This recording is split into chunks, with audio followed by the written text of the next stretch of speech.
Have you ever felt like there is a greater power behind everything that happens in this universe? Now, different philosophies, different religions call this power God.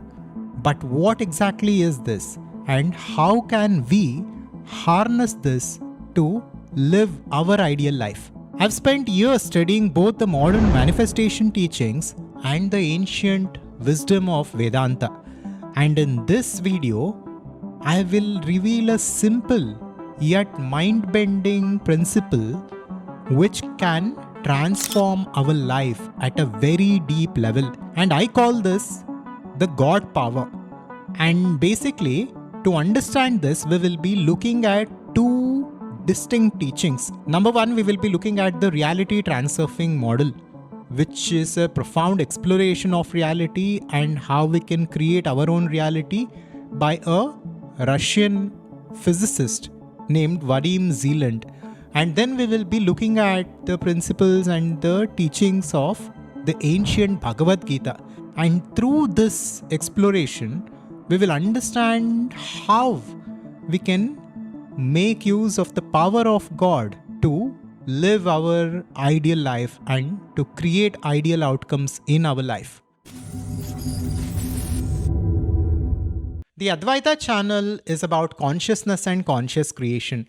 Here we explore Vedanta and various other ancient teachings from India to understand the nature of reality and to consciously create our lives. When I first discovered the teachings of the Reality Transurfing model and when I came across the concept of outer intention or outer power, it changed my perspective on reality forever. And you will soon understand this profound concept. Now, in the Reality Transurfing model, there is a concept called outer intention. This is the power through which the universe operates, and this is beyond the personal will. Basically, the author distinguishes between inner intention and outer intention. While inner intention relies on personal effort and willpower, outer intention taps into the greater universal force that can create different things effortlessly. And to activate our outer intention, one must achieve a state of unity between heart and mind, releasing attachment to outcomes while maintaining a clear vision of the desired goal. This allows for the universe to make use of its power in our favor and create what we wish for. And outer intention is the concentration of attention on how the goal is realized of its own accord. Now, if you're listening to this for the first time, this might be a little tricky to understand. But basically, this is what outer intention is, or this is what God power is. This is the power through which the universe operates. This is the power through which the universe itself creates different things. So, this is the God power.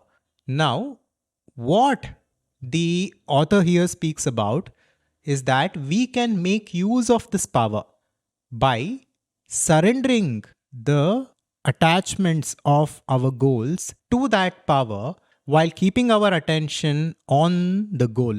Now, this might sound like a radical concept and a new concept, but the ancient teachings of India talked about this for ages. If we study the ancient Bhagavad Gita and the Upanishads, the power of surrender is mentioned in many places. That is what we will look at next. In this part, we will understand the God power through the ancient teachings of Bhagavad Gita. Now let's start with why this is important. First of all, most of us operate from the level of the ego and the body-mind complex. And we use our personal willpower. And in the Reality Transurfing model, this personal willpower is called as inner intention. All of us have different goals in life. Whether we are professionals, entrepreneurs, seekers, we all have our personal goals to achieve health, wealth, abundance, inner peace, etc. But most of us, and in fact almost all of us, make use of our personal willpower, which is limited, to achieve our goals. When we make use of the limited power, what can happen to us is also limited. So Manifesting our goals will take time, and for some people, depending on their efforts and their intention, it may even never come about in their life. But there is a way to make use of the God power. There is a way in which we can take the help of that God itself to create our ideal life and to manifest our intentions. That is what we will look at now. Now, this is one of the most famous verses in Bhagavad Gita.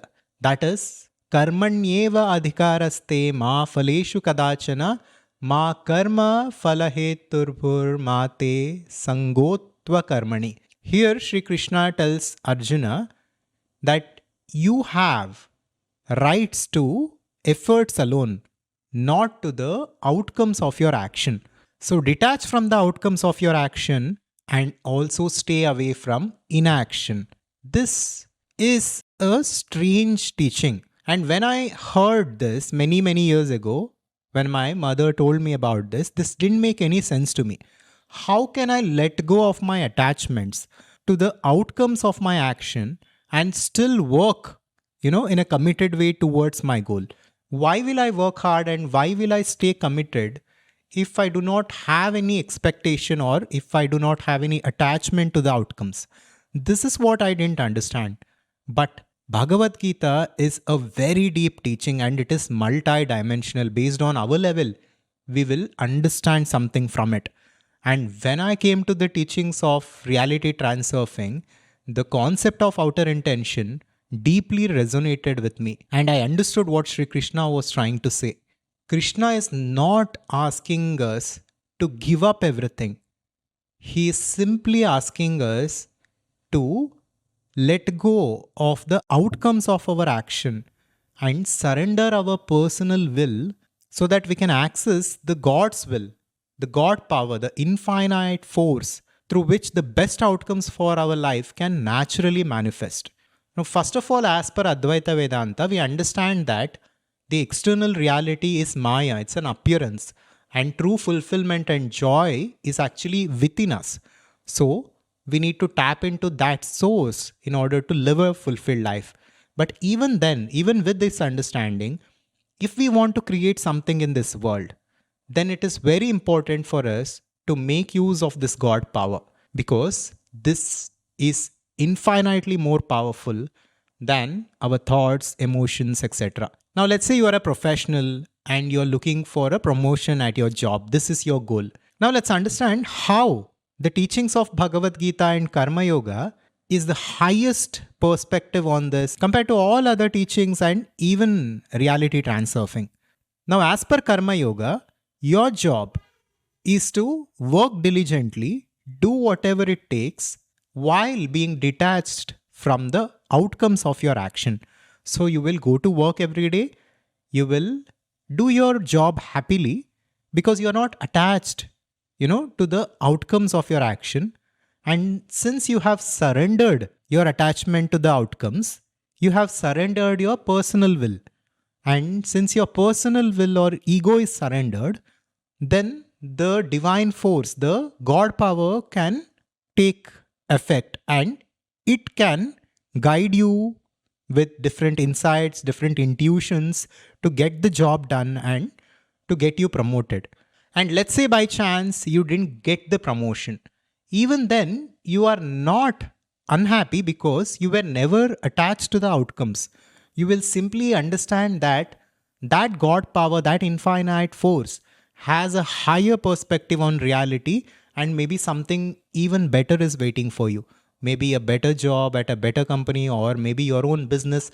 Something better is waiting for you and that is why you didn't get this promotion. So like this, when we begin to practice Karma Yoga, first of all, the best outcomes for our life will naturally manifest. And even if that doesn't happen, we are not bothered because we understand this reality for what it is and we are already happy within ourselves. Now it's like trying to lift a heavy object. You can struggle with all your might using your personal power, or you can understand the principles of leverage and let physics do the work. The same is with personal will and God power. Now, here is why the teachings of Karma Yoga is fascinating. By surrendering our personal will and by surrendering the attachment to our actions, we are actually not giving up our ability or power to create, but instead we are expanding it infinitely. We are becoming one with that infinite power, and we are making use of that power to create the best outcomes for our life. And this teaching on Karma Yoga has changed my worldview and has helped me very much in my life, because I was struggling to work hard. I was always stressful. Now, I'm not saying that I have completely let go now, but slowly I'm beginning to understand what this is and how we can approach this.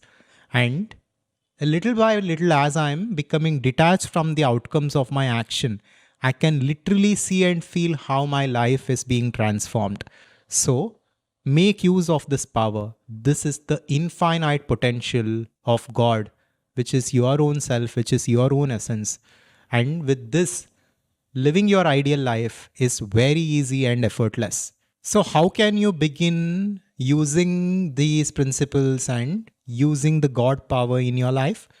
Number one, surrender your attachment to the outcomes of your action. Every day when you wake up, make use of this simple affirmation: I surrender all my actions to the divine. And throughout the day, maintain non attachment to the outcomes, but maintain your focus on the intention itself. And number three, focus on service and impact more than personal selfish gains. And number four, trust in the perfect timing of the universe and believe within yourself that everything will happen for you at the right time.